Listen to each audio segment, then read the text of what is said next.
everyone. My name's James, and I'd like to welcome you to this week's Inside APSAD webinar.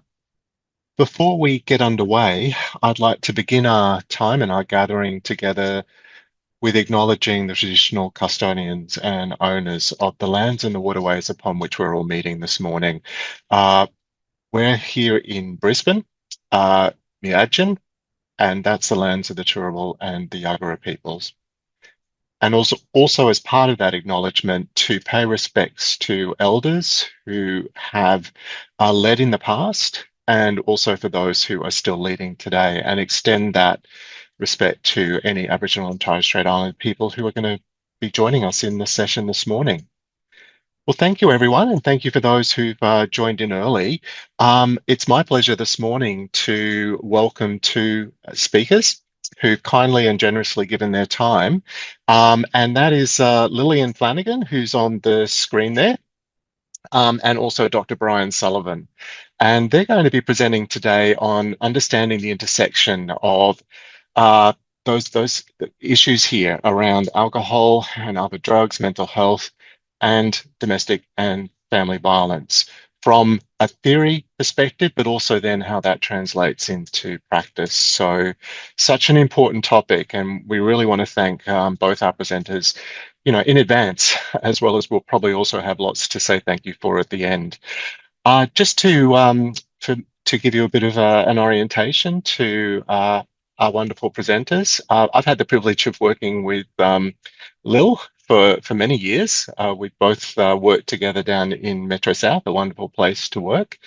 Brian, I think also we've probably worked in the same locations and areas, probably never crossed paths down in Logan and those sorts of services and ways. Lillian is an advanced social worker and is currently with Metro North, providing domestic and family violence support as a specialist in that area. Brian comes with a massive background around academic professional training, supervision work in this domestic and family violence space and within the sector, and also has a consultancy and training organisation, especially with a focus on working with men who use violence. So without any further ado, I would like to hand over to the both of you, and thank you very much again for your time, and thank you for everyone who's joined in the session. As far as any questions or comments today, feel free to pop those in the chat. We will look at those, curate those, and present as many as we can at the end of the session. Just be assured that if you pop something in the chat, it does come through to us. It won't be seen by everyone, but it does come to the hosts and panelists. So yeah, thank you very much. Over to you, Lil and Brian. Thank you so much, James. What a lovely introduction for Brian and I to have. I'm very honoured to be on the lands today myself, and I think as a social worker, before I move forward, I'd also like to acknowledge the traditional lands we work on today, pay my respect to the elders past, present and emerging, and recognise that these lands have never been ceded. It always was, always will be Aboriginal land. As a social worker, I'd also like to acknowledge I guess the meaning of what my role has been to the Aboriginal and Torres Strait Islander people in the past, and I actively work to ensure that my practice is both around aligning towards self-determination and respect, and I hope today you'll see that in this presentation. So we're really excited today to come together, Brian and I, because we're going to talk about, I guess, the intersect from theory into practice of domestic and family violence and AOD. And I know it can be a really kind of complicated area sometimes, because I think as practitioners, we recognise that there is a lot on our plates, and we recognise the vulnerability often of the patients, consumers that we have before us. I hope today you will take a piece of practice from either Brian and or myself, but I guess I want to really kind of hold for a minute and just be mindful around what today is and what today isn't. So what today is, it's a scaffold of knowledge into practice. So Brian and I have an hour with you today. There's a lot of content and a lot of information that we can share, but we've had to synthesize this information to make it kind of pertinent for today's session.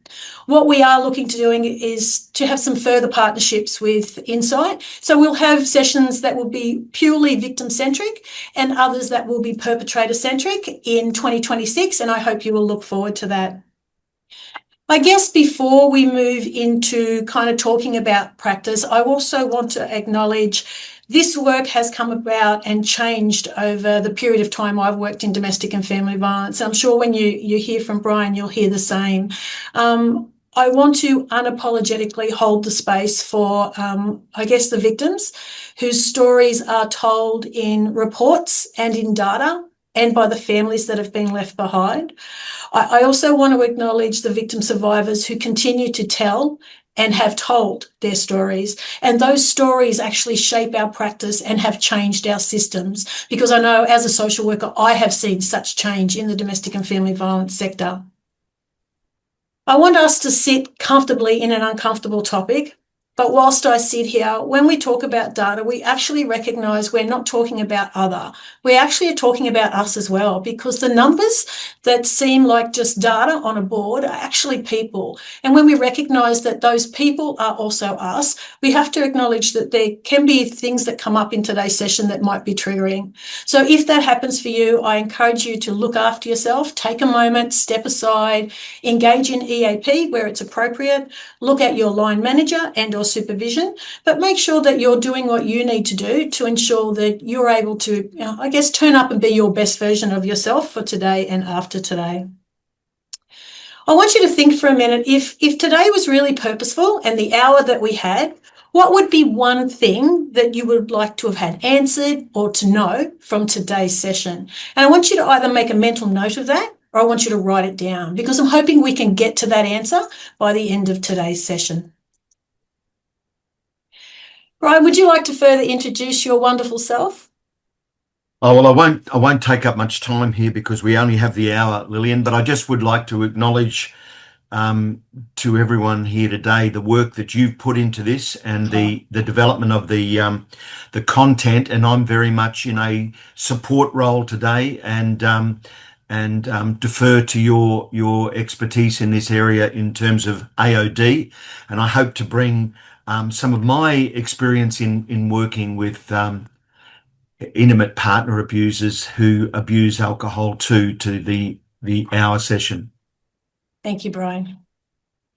I'm also not going to sit for a long time about who I am. I just want us to kind of jump right in. So what we're going to cover today, we're going to look at what is it like when I'm at intake? What are some of the things I need to consider when I'm having a domestic and family violence lens in that intersection around drug and alcohol use? We're going to spend a little bit of time being victim-centric. Then we're going to spend a bit of time as we pivot to be perpetrator focused. We're going to look at what is the influence between AOD in the domestic and family violence sphere. What are some of the risk factors we need to consider? And as all good webinars from Insight give you, some great resources for you to look up and see what fits for your client population or for yourself. So we need to start, first and foremost, with getting us all on the same page around what domestic and family violence is. So domestic and family violence is a behaviour, a pattern of behaviour by a first person toward a second person, and that first person is in a relevant relationship. I think this is a great starting point because I know for myself as a social worker, there can sometimes be confusion about what is a relevant relationship. So the Act clearly states that it's an intimate partner relationship. It doesn't say it has to be current. So it recognises the influence of past relationships on current behaviour. Relevant relationship also considers family dynamics, and that's inclusive of the Aboriginal and Torres Strait Islander kinship system, and it recognises non-paid carers. And that's really important when we're thinking about the space of people with a disability, the older person's population, and for us in the AOD sector when we're having some problems with day-to-day care needs. So it could be, you know, my neighbour helps me get to my drug and alcohol appointments, perhaps they take me to get my shopping. It's looking at those relationship dynamics. We need to consider the behaviours that constitute, that are evidence-based on how we understand what domestic and family violence is. So the stuff that we see, the physical and sexual abuse, the emotional and psychological abuse, which can sometimes be a little bit nuanced and we miss, economic abuse, any threatening or coercive behaviour, in any other way that controls or dominates a second person. Some of these slides today, I'm excited to share that they are from a suite of resources that Queensland Health have for the education and training of its workforce. I encourage you to reach out if you're a Queensland Health employee to any of the domestic and family violence workforce specialists, because our job is actually to support all Queensland Health staff in upskilling around domestic and family violence. Last night when Brian and I were talking about this slide, Brian and I are both trained in the Duluth wheel, which is the wheel that you see. This wheel has a wonderful story around it, how it originated. So it come from Minnesota. I think it first coined together in 1984, and it was on the back of years of research of speaking to victim survivors and recognising their experience of domestic and family violence. So remembering at this time that this sector was still developing in its understanding of what was happening, particularly to women in a gendered lens, and the conversations that we weren't having. This is not just something that happened in America. This is definitely a trait that we also see in Australia. And we know that we still have some of that, not asking questions about what happens in relationships or behind closed doors as a behaviour we still see today. In the centre of all domestic and family violence, as we understood it, is power and control. And you'll see those 8 domains that make up those behaviour understandings are the things that constitute, as we've seen on the first screen, domestic and family violence. We have an addition to this Duluth wheel because, as you can imagine, back in 1984, those of you who were with us at that stage and perhaps an adult, we didn't have things like technology. So the understanding of technology has really come as a forefront use in domestic and family violence. And we see it in aspects of, MyCov accounts, in social media outings. It's definitely a mechanism that is used to coerce, control and dominate, to hold someone in a place of fear. The picture on the right, some of you may remember, this was the Queensland Health, forerunner for recognising domestic and family violence. At the stage when this came out in 2018, I was in the drug and alcohol sector, and as a social worker, I was excited because it kind of put a picture and a face to the things I needed to be considering when I'm thinking about domestic and family violence. As you can see from the picture, it's a two-sided fold. On one side, she looks happy, she's engaging, she's what we would see in everyday life. But on the other side, there were the pictures and the versions of her that are often unseen, but the version of domestic and family violence that is seen for us, so the bruises. What that didn't do well for us is it didn't help us look for those nuanced parts of the pie that aren't so visible. So particularly things like emotional harm, psychological abuse, and as Evan Stark will tell us, coercive control is absolutely a mechanism of domestic and family violence. Back when I originally worked in the domestic and family violence sphere, some 20 odd years ago, coercive control was considered part of the pie. But we know, because legislation has changed, research has upskilled us, we know domestic and family violence does not occur without coercive control. Anything you want to add on that topic? No, just a point that the whole tactics of coercive control and the tactics of the power and control wheel have really come from women survivors who've had the lived experience. So it's not an academic exercise, it's actually thematizing the tactics and strategies that male perpetrators have had over women and children in that space. Thank you, Brian. Brian, do you want to talk to some of the calamity of errors that happen for us as practitioners? I do. I like to use this slide in any training I'm involved in because it actually emanates from a review of the police response to a woman who was killed back in the early 2020s, a woman called Doreen Langham. Some of you may be familiar with that case where she was incinerated. Doreen's went to 16 police officers, and obviously that wasn't enough to keep Doreen alive. In that review of the police response, a professor called Kerry Carrington was asked to review the case, and she actually used a phrase, and I sought her permission to use this phrase in my training, a calamity of errors. And so I'm not here to blame and shame police. But what I have done is I think this idea of a calamity of errors is a phrase we all need to be very aware of in our own practice, and how we, in terms of working with victim survivors and or with male users of violence, that we don't make a mistake and slip into that calamity of errors. And you can see them there. Kerry identified the first 3 or 4. The other numbers there making up the 10 come from the Fatality Review Committee report out of the Coroner's Office that looks at DV fatalities each year in Queensland. So there's even been a number of cases recently where we're re-looking at Hannah Clark's death, and we're re-looking at, I just saw on the news this morning, a woman who was killed in Hervey Bay. And that word missed opportunities has come up again and again. So in my work, I'm very, very cautious and careful that anyone who does my training is aware that if we miss opportunities, that can lead to fatalities.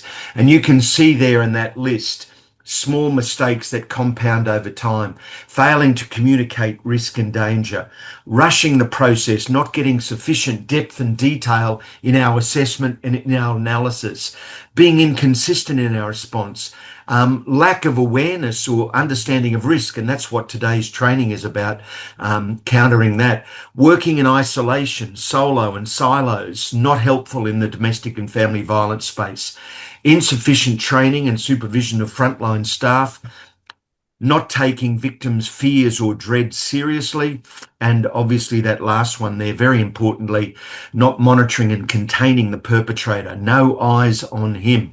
And all that can mean that we've forgotten our first ethical imperative as human service workers to do no harm. Thanks, Lillian. If I sit with you for a minute longer, Brian, I was reflecting on this last night. And it made me think about in the drug and alcohol arena, I know on the intake form, there's 2 questions at the bottom of the intake form that says, are you experiencing domestic and family violence and or are you perpetrating domestic and family violence? And I thought, to my times back in practice, how nonchalant such questions can be when we don't have the education and understanding around, I guess, the additional questions that need to come with those first and foremost. Absolutely. I think if we are interviewing, and our focus, well, my focus here in this webinar is on the men. If we focus only on an opening question without follow-up questions, we can miss an opportunity there to delve deeper. And a question like, do you perpetrate domestic and family violence, will often be met with, no, that's not the sort of man I am. If you pursue that with follow-up questions such as, well, is anyone afraid of you at home? Has anyone made a complaint about your behavior at home?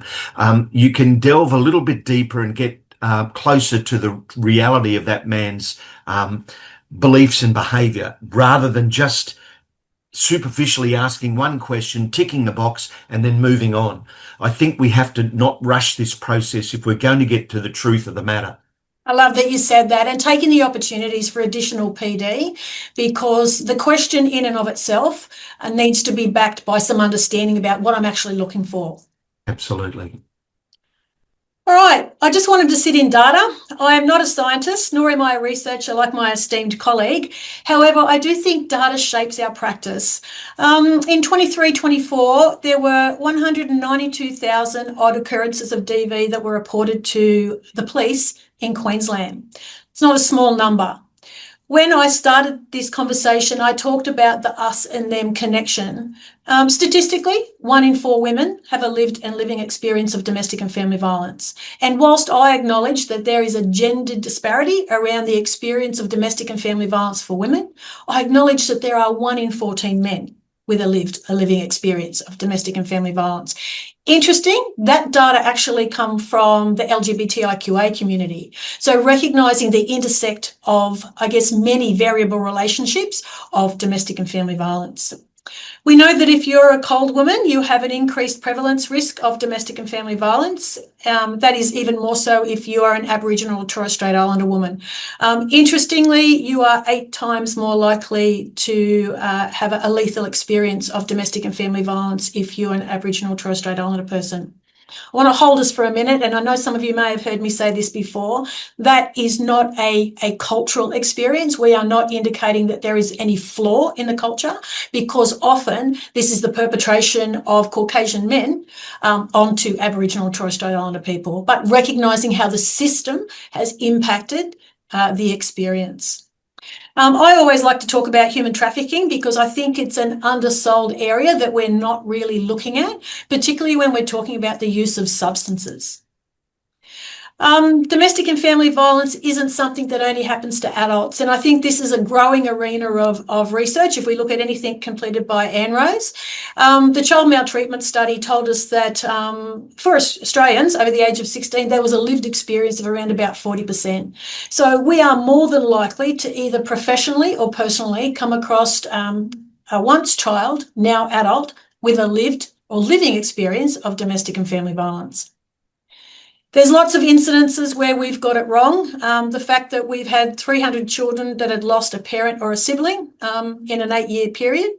And Anne Rose speak very fluently around the intersection of filicides that had included evidence of domestic and family violence in those cases. Interestingly, in those filicide, the amount of perpetrators that had a cross-section with the system, Queensland Health, drug and alcohol, education and child protection, being those systems.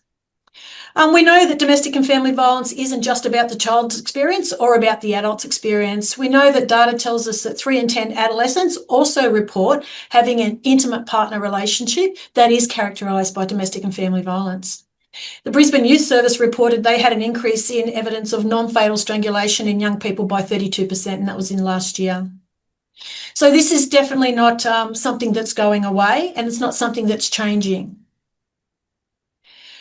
We know that population groups are something we need to understand a little bit more about.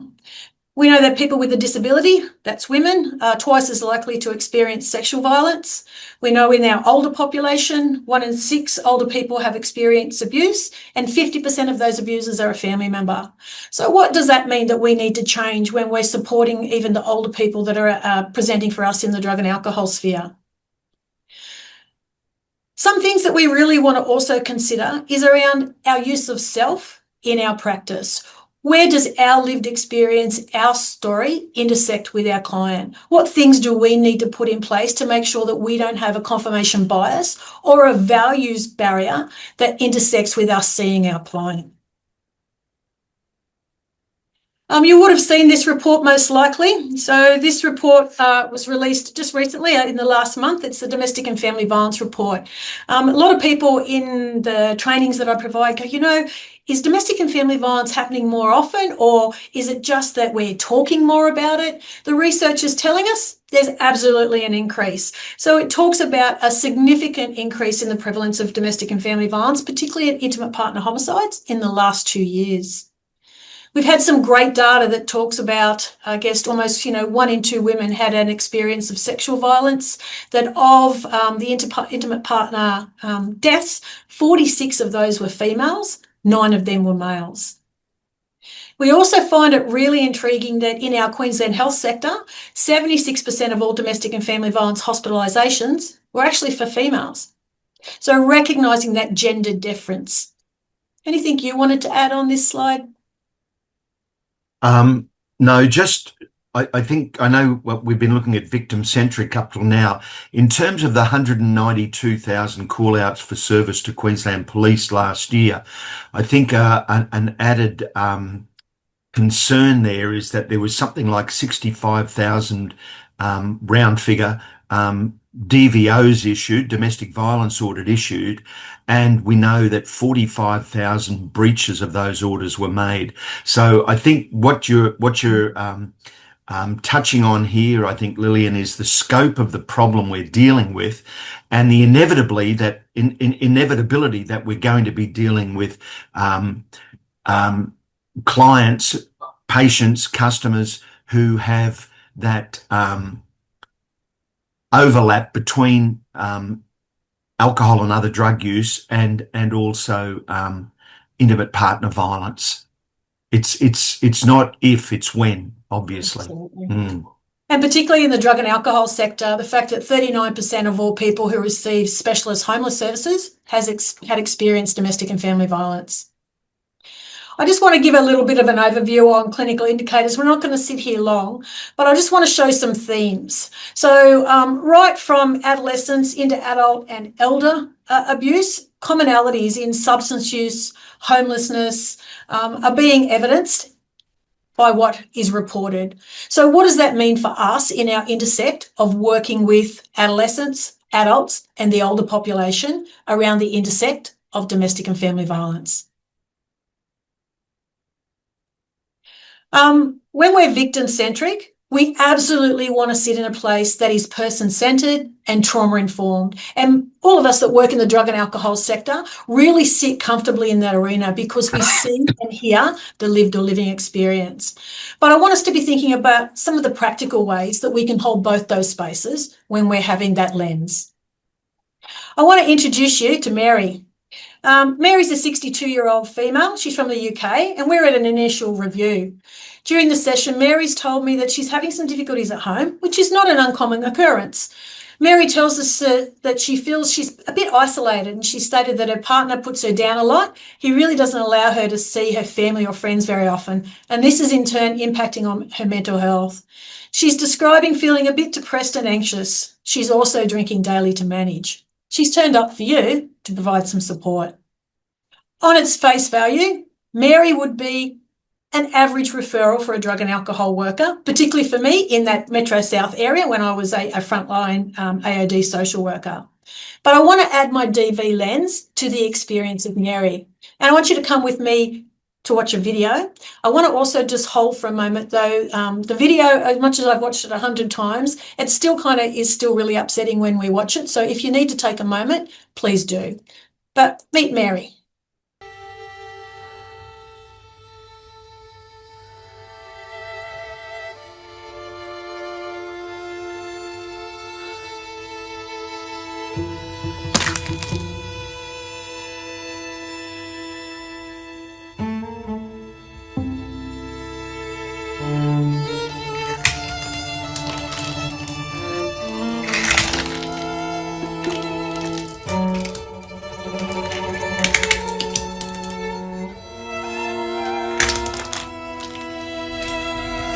These are for you, sweetheart.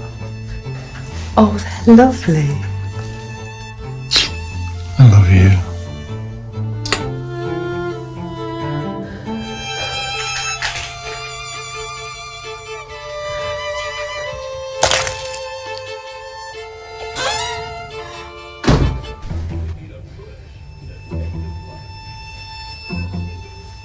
What have you been doing all day? I tidied up, I've not stopped. I've just sat. Look at the lamp. Dust all over that. Get it sorted.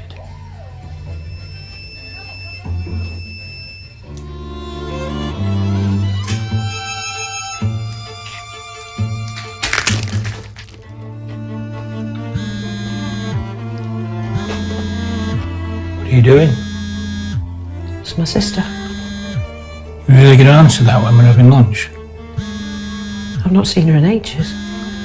Go on then, let's spoil it. Go on. Answer it. Go on. Go on.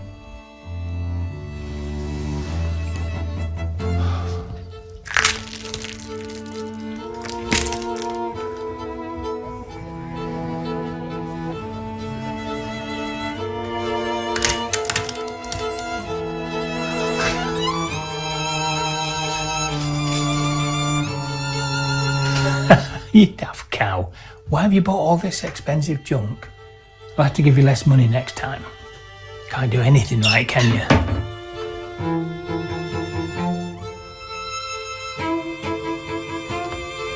Yeah, Tom. Your mother's dressed like a clown. You shouldn't see it. It's classic, Liz. The only thing she's missing is a red nose. I'll start calling her Krusty from now on.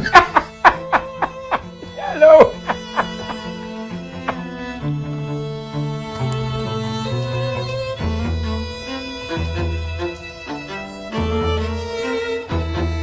I've messaged your dad. Told him we can't make his birthday. Can't be bothered with all your gang ignoring me. Right.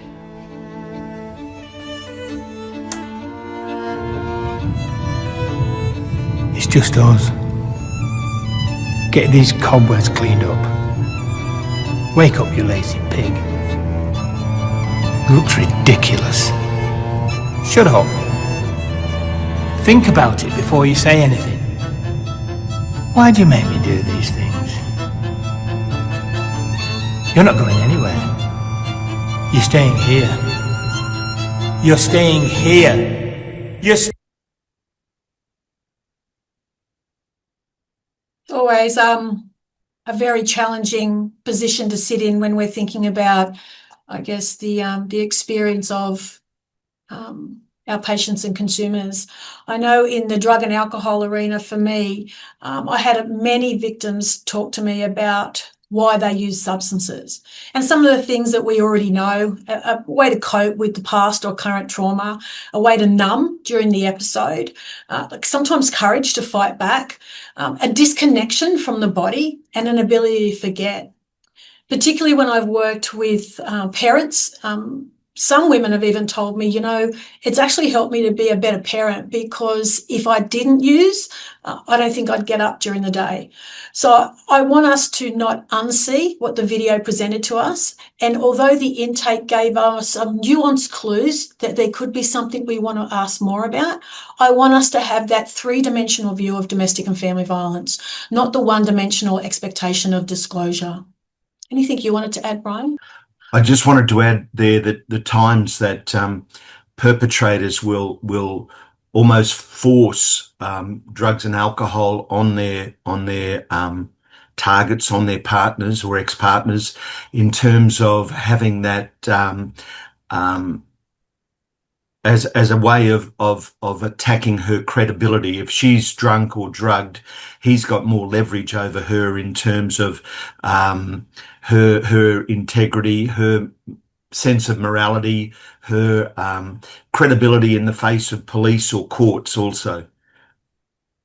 I love that you said that because I've definitely seen that when I'm considering users of the QOTP program and how that can be weaponized by a person using violence to make the victim frozen in not being able to engage in day-to-day life. We also see it for victim survivors using methamphetamine, and I know that's not something that's uncommon for us in this drug and alcohol sector. I just wanted to touch point the common risk and safety frameworks we're not going to go into today, but they're a great tool. They're an evidence-based Queensland government tool. They help us in our understanding and assessment of domestic and family violence. It does touch point on things like AOD and mental health. I encourage you to engage in that training if you want to know more.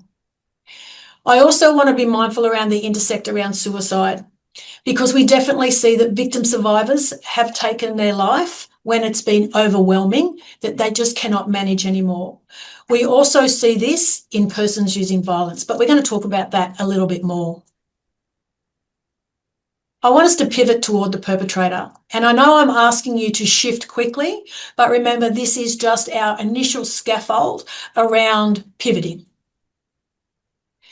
So when we're pivoting toward the perpetrator, I guess we want to be mindful around how we hold a person-centered approach, so our Rogerian principles of unconditional positive regard, our trauma-informed lens, which are the intersect of our DV lens. So we cannot see our client, consumer, without holding all three lenses, not just a person-centered trauma-informed.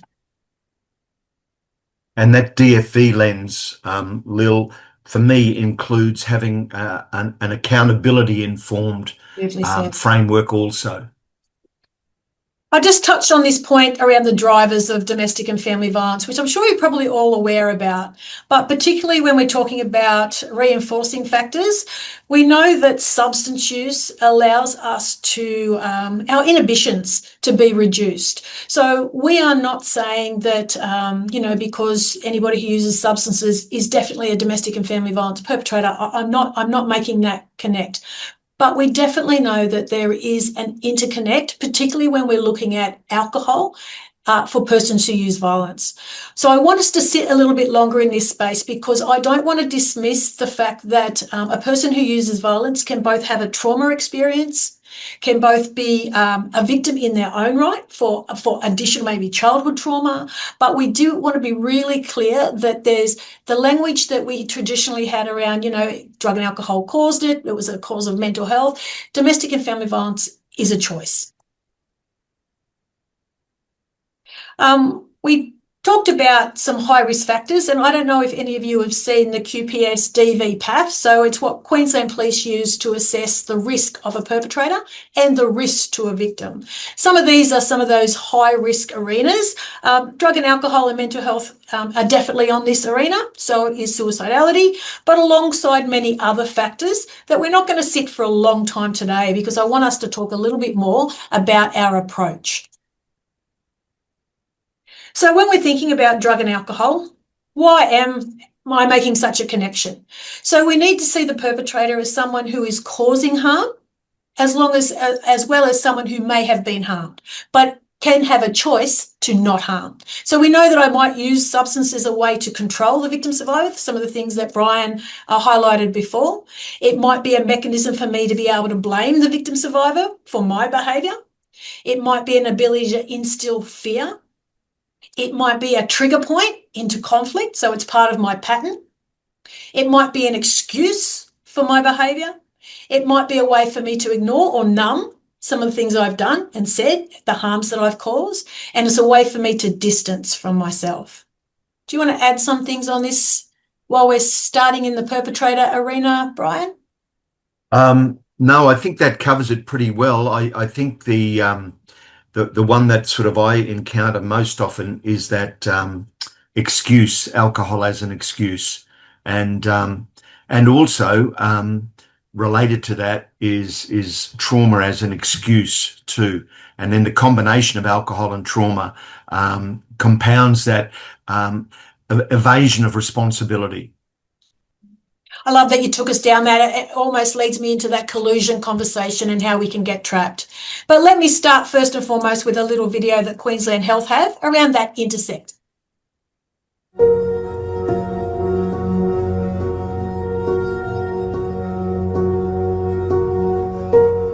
I guess to start off with, it's really important to remember in the mental health space that mental health patients are a really vulnerable client group, because they may have this additional element of mental illness. It sometimes clouds what may be happening for them. It may also cloud their confidence in whether people will believe them. When we're looking at mental health, the impacts of domestic family violence can really be around depression, anxiety, suicide ideation, self-harm, and post-traumatic stress disorder.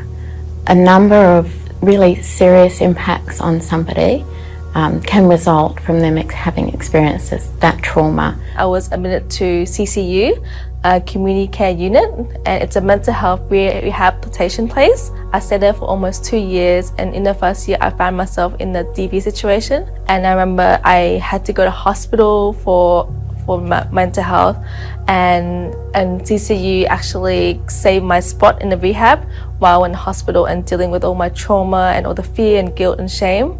One of the things that we talk a lot about and tell people about is if you're seeing a man, especially in terms of like accessing an emergency service like an acute care team or an emergency department, and the man's suicidal, there's been a relationship breakup, plus or minus drugs or alcohol, that it would be an extremely good idea to screen for domestic violence, because it's very likely that the man is using violence. I found myself filing a DVO against him, and it fell through the cracks. I remember I was in a space of fear, guilt and shame, and for a time period I blamed everything on me, and it was difficult for me to initially get help through healthcare. The violence is what's wrong, the person's not what's wrong. And even if that person has come in intoxicated or drugged, does not wipe out the fact that they're a survivor of domestic violence. See beyond the mental health and beyond the substance abuse, I'd say. I think in my experience, telling someone about the DV experience, I'm expecting them to believe me. I think to be believed is also really important. It's very important. And not feeling judged and not have the fear of judgment, and finding the right support. I guess I'd like to reinforce the ABC, because that's easy to remember, isn't it? Assess alone, believe, believe, believe, believe, and call in the resources. I would say, you know, that the person in front of you has so many resources and expert knowledge. You know, they are the expert in their life. You bring your professional expertise, and that's really important because you've got that lens. You also need to bring your authentic self. Have your authentic self present in that interaction, and with your curiosity and your open ear to hear about the possibilities. If you're going to be dealing with difficult situations, and if you're going to be able to hold two things in mind, such as this man uses violence and this man is deserving of healthcare, that you need to care for yourself well, and that's going to be the basis of connecting with someone with empathy and caring. I mean, my general advice is to remember that our patients are people like you and me. They are just experiencing mental illness and domestic and family violence, which can impact any of us. So I try to work with each patient as if I would want my family worked with. I told my grandpa at a time, and he didn't believe me, but he really supported me after he knew how to support me. Yeah. And if he was still alive, he'll be so happy that I'm in a space like really well on my recovery.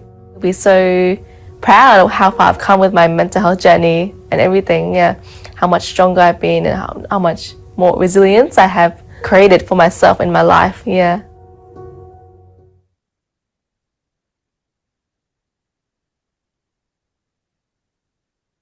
I wanted to show you that video because for me, it's around also sometimes the challenges of identifying who is the victim and who is the perpetrator. Just my screen is continue on. As you can see, always at the centre of domestic and family violence is power and control. So when we're working with a perpetrator who, as Brian had really clearly articulated to us, lent us into seeing them as a victim, it's reminding us to consider the behaviour that's occurring when it's not in front of us. And that makes us think of common tactics that are used to obscure our view. Brian? I was just going to say, Lillian, that the idea of tactics and strategies that men use really show us that how deliberate, how purposeful, how intentional this behavior is. It's not accidental, it's not random, it's not a man having a bad day.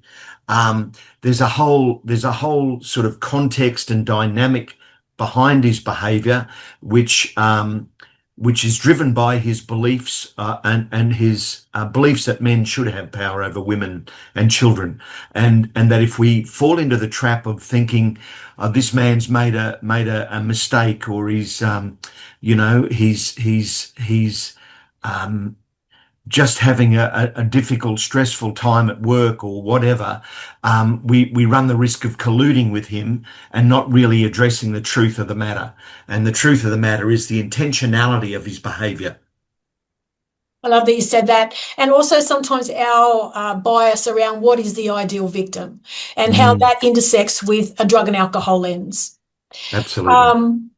Some of the things we want to be really mindful also of, oh, it jumped on me. Sorry, Brian. I jumped to your screen too quickly. Some things that we want to be really mindful of is that tactic to get us to collude with the perpetrator. And I think one of the examples I've often spoken to you about is in the drug and alcohol field, I had, a couple where the woman was using methamphetamines. They had a small child, but in this group meeting with child safety, the perpetrator in the room was really clear about how he was able to stop her using methamphetamines because he was a protective parent. And I remember the room was quite excited that this man had this kind of a great parent approach. And my question to the room was, because I was there to support the victim survivor who was the substance user, was how does a person have that kind of control over what somebody else does in their life with a substance that was being used to cope with life? And it really changed the dynamic of the room for us to be able to see power in its very nuanced shape of a perpetrator presenting themselves as the ideal parent. We talked a little bit before around responding to persons using violence trauma, but my colleague has a wonderful screen that is far more interactive when we're talking about domestic and family violence assessments. Would you like to talk us through the S's there? Absolutely. This is just a way I can remember quickly the high risk, high harm risk factors, and certainly in assessing men who came to programs, these were front and center. So we want to know the history and the context that this man presents with. Has there been a serial behavior in terms of one partner over many years where he's been abusive or controlling, or has there been multiple partners over many years where he's been abusive and controlling? If there is separation pending or an actual separation happening, we need to have our risk lens and DV lens on very, very clearly, because we know that separation does not in and of itself equal safety. We talk about separation as if it's some kind of civilized, responsible act on the victim survivor's part, where in many cases it's actually escape and escaping urgently in a crisis. We know that stalking and Lillian spoke before about the technology abuse that is becoming more and more apparent now, that men can stalk within the relationship and then stalk post-separation. We know that sexual assault in coercive controlling relationships is the norm, not the exception. And I've heard people say they've never met a perpetrator, and I'm tending to believe this, who wasn't a rapist. So the overlap between, consent is not their concern in terms of coercive controlling perpetrators. Suicidal threats used as a way of controlling their partner. The substance abuse is very, very strong for our highest risk, highest harm perpetrators. And that's why, for me, it's so important as a DV worker to have AOD interventions and programs that really have a strong DV lens to understand the overlap and the intersection there. Non-lethal strangulation is seen and experienced in about 60 to 70% of our cases that we're dealing with. It's again not the exception, it's more the norm. Men who are sending messages, sending threats, either online or verbally, in terms of our high risk, high harm perpetrators and the fatalities we've experienced in Queensland over the last 10, 20 years, the majority of these men actually sent a message about that prior. And so, our assessment and our risk assessment has to be clearer there. Obviously, a belief that men are superior and have the right to subjugate women. And last but not least, and this one has been identified by the Fatality Review Report from the Coroner's Office over the last 10 years or so, our system failing to pick up and identify the high risk, high harm behaviours that are very prevalent and very predictable in most of these cases. Yeah, thank you, Brian. I love that you gave us, that data. For me, I also want to be mindful that I think we have something like 430 odd deaths since 2020 of women killed by an intimate partner. So we've still got a lot of work to do in this arena. Brian talks really clearly about what we call the midpoint. You might have seen this resource from Cunata, who I also very much enjoy a lot of their work, particularly in the DV space. But it comes from the MI lens around kind of navigating the distance between collusion and being persecutory. I really want to sit in the midpoint. And I want to give us some things that I want to think about when we're talking about what that midpoint looks like in action. Brian, over to you. I mean, it's certainly for someone who works as a facilitator and supervisor of facilitators, it's the process that we have to be aware of all the time, that movement, that fine line between collusion, kind of buddying up to the client in unhelpful ways. I think we certainly need to be empathic with men who present with us, who've had histories of trauma and multiple disadvantage. But that has to be selective empathy, I call it. It's not empathy generally, because they will play the victim, as Lillian has shown before in the Darvo slide, that they will present as the one hard done by, and they will try and divert your attention to their history of trauma rather than their violent behaviour to other people. So we have to be very, very careful of not tending towards collusive behaviour, but also that hardline confrontation where we rouse on clients, patients, customers is totally unhelpful also. So it's a fine line, that midpoint between respectful,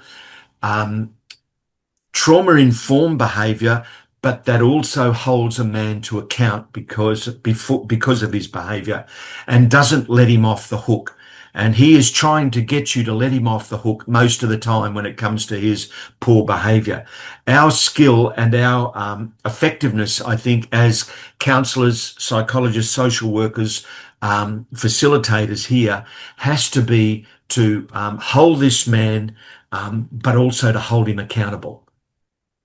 Yeah, great job, Brian. And I love the acronym that we can kind of take that away and remember it. I've added in this slide just some resources if you're looking for some guidance, remembering our EAP, your manager, social workers, HR, that we have guidance that you can refer to, and that can be, 1-800-RESPECT, DV Connect. I don't know if anybody's heard of SPEAK, the men's behaviour change experts across Queensland, but you can access support for your victim survivors, so the victim survivors in the room, for the persons using violence, and or for yourself, because we recognise that we can't do one without the other. They all intersect with each other. I've included some resources that you might like to take away. These are from Alison Baden Clay Foundation. The orange one is domestic and family violence in an adult population. The purple one for young people, and the blue one is technology. There's a new one that's a green colour, and that's really focusing on what parents may be experiencing when we're talking about domestic and family violence. Multiple online pathways for you to, upskill, everything from emerging minds to the common risk and safety framework onto what is coercive control. And of course, safe and together when we're thinking about our own confirmation bias and the way we document. There's multiple apps, both for victim survivors, some for persons who are using violence, and I acknowledge these aren't DV specific. They're about mental health approaches, so recognising that intersect. And also for young people. I did have a child-aware lens that I wanted to end for today, and I hope it's okay for me to share that. I've got 5 minutes, which won't leave you long for question time. Actually, if it's okay with you, Brian, I might hold our child-aware lens and allow questions to be taken. Would that be okay with you? Absolutely. Wonderful. Can I ask, does anybody have questions they would like to ask, or can we help with anything? Certainly, Lil, and Brian, thank you so much for that kind of broad spectrum approach to such Oh, a yeah. wide and deep topic, and I take your note, and that we may be looking at part two and part three and down the track. So thank you. We're scratching the surface today. We are. Yeah, that's true, Brian. I definitely agree. Look, I'll go straight to a couple of questions that came up. Earlier on, there was some information about the number of males killed through domestic and family violence and number of females. The 9 males, were they killed by a female partner, or is there any kind of same-sex or male partner kind of identification there? Or if we don't know that, that's okay. Yeah. It's a good. Oh, sorry, you go, Brian. I was just going to say both.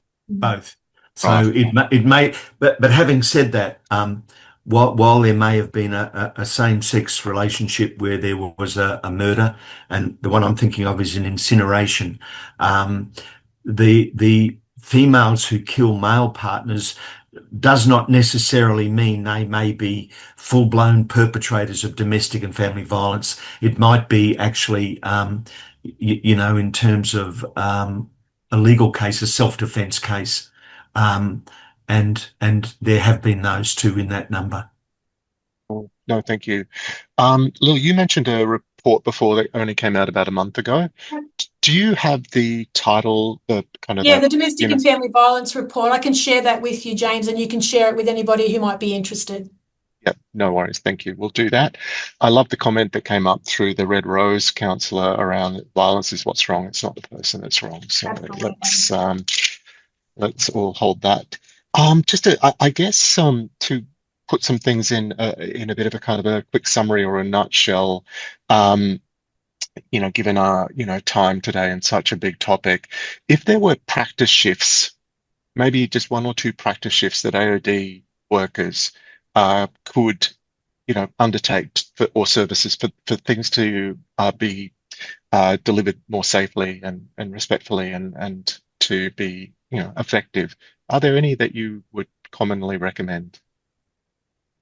Do you want to start, Brian? I have a different opinion. Well, I'm coming from the domestic and family violence intervention group perspective, and we know that men who have who I don't know what's the correct term, use, misuse, abuse alcohol and drugs now in the sector. What I like problematic substance use or problematic substance use. It's not always problematic, and I love that you asked that, Brian. Yeah, we know that men with problematic substance use have higher dropout rates from our groups.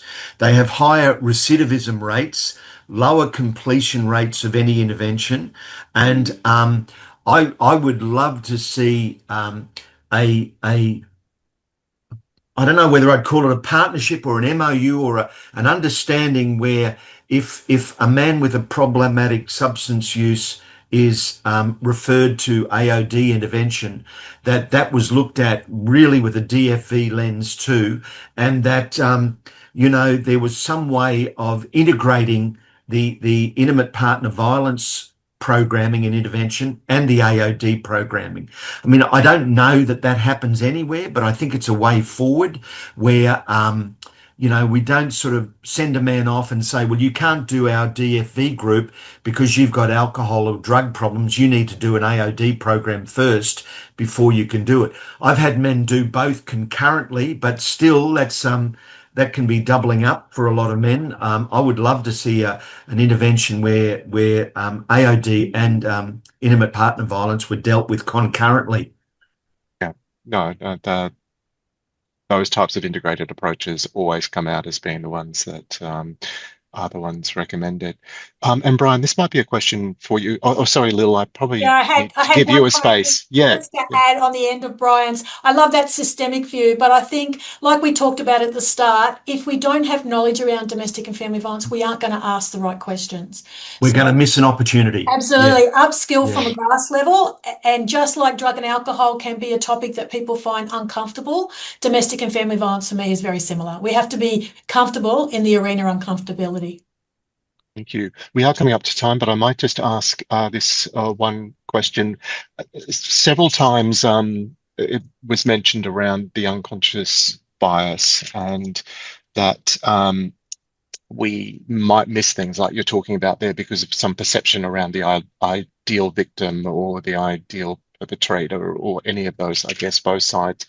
What would be some of the things that, I guess, when we're talking about that idea of unconscious bias affecting things like this view of the ideal victim, what are people, where's the bias coming in, and how do we overcome that? You want to go, Brian? Well, I'll just talk about it from the male perspective, Lil, and then you can follow up with the female.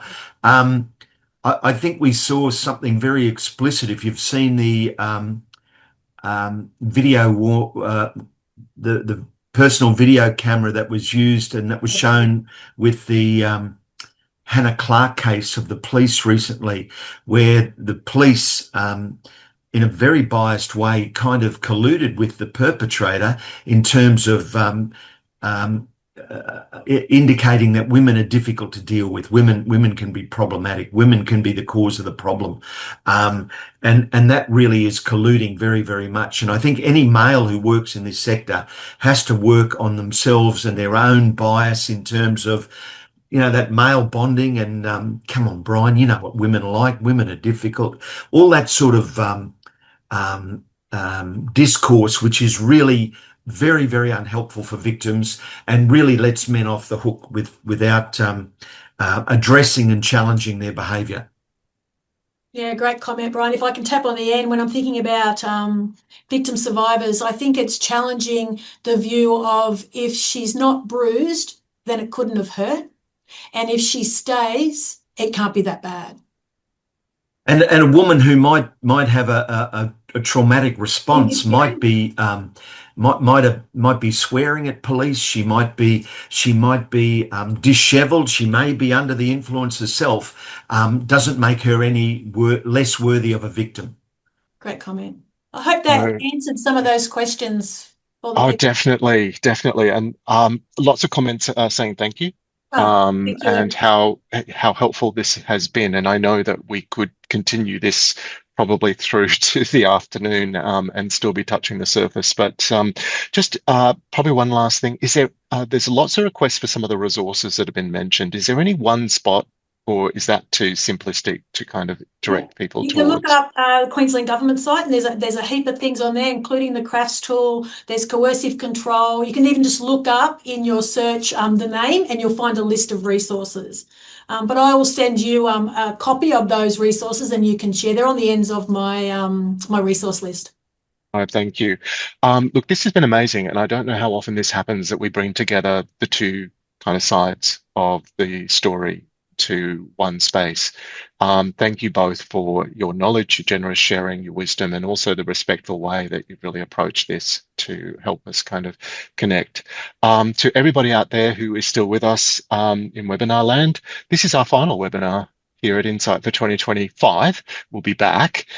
We've had 22 amazing presenters, including Lil and Brian today, present on topics very, very diverse across the spectrum, because we do to try to make sure that this is a way of tapping into some of those things that maybe we're not that familiar with, or if we've been in the sector a long time, that, you know, we can always benefit from new learning, whether it be research or practical kind of conversations about how we do our work. So thank you for bringing this important topic to us today, Lil and Brian. But we will be back next year. Commencing in early March, we've started to populate our webinar page with some of the presenters who have given us their time for 2026. That will continue to be updated over the next couple of months, so please keep an eye on that. But for those of you who we may not see in any of our other kind of interactions, I wish you all the best for the remainder of 2025. And thank you again, everyone, Lil and Brian, especially for joining us today. Thank you, Insight. Thank you, Brian. Thank you, Insight. Thank you, Lil. Thank you, everyone.